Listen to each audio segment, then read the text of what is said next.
Being proactive versus reactive in raising your child. Hi, this is Dave Hughes of Ernie Reyes Martial Arts in Gallatin. Welcome to my Life Coach Your Child series.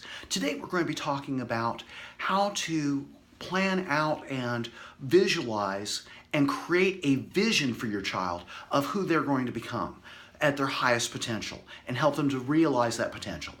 Now, as I'm taping this is just a few days short of Christmas. This time of year, you have tons of Christmas programs. A good example is A Christmas Carol with Ebenezer Scrooge. Now, in A Christmas Carol, Scrooge is visited by three ghosts: the ghost of Christmas past, present, and future. Now, what does this have to do with your child? Everything. With your child, most parents take a past view of their child. They'll see them at different phases and not realize that 3 years to a child is a very long time and usually a completely different phase of their physical, emotional, and mental development. Now, as an adult, 3 years, we're pretty much the same people we were for the most part. But for that child, this is why you'll get from them, "But Mom, I did that when I was a little kid." And Mom's thinking to herself, well, you're still a little kid. But realize, to that child, they're in a completely different phase of life. Now, what's really effective, and this is one of my great successes with working with children.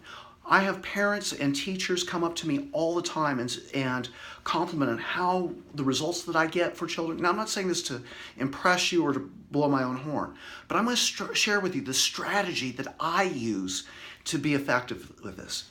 I play the ghost of Christmas present and especially the ghost of Christmas future. I look at who they are now. I look at who they can become, even if it's not quite there yet. Now, the author Stephen Covey of 7 Habits of Highly Effective People says always begin with your ending in mind.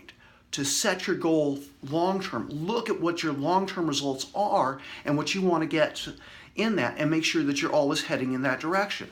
If I was deciding I was going to go to Florida for vacation and I start heading northwest, I might eventually make it, but it's going to be a very long and probably a very wet trip as I start to hit the Arctic Circle and the ocean there.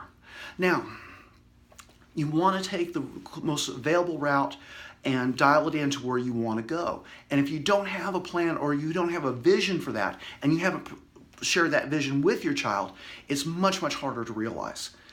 Now, another thing to remember is a lot of the seeds that you're planting with younger children, most children have, even though they're not able to do quite as much, have reached most of their of who they're going to be between the ages of 3 and 6. That is the biggest portion of their life that's the formative years.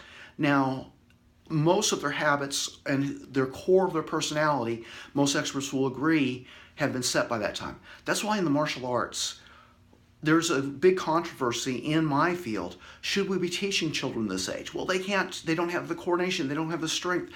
But in my opinion, because the life skills and the physical abilities that we're teaching at this time are going to help them throughout their entire lives, this is one of the most important times to teach them. And when you're working with kids, realize it's never too soon to start.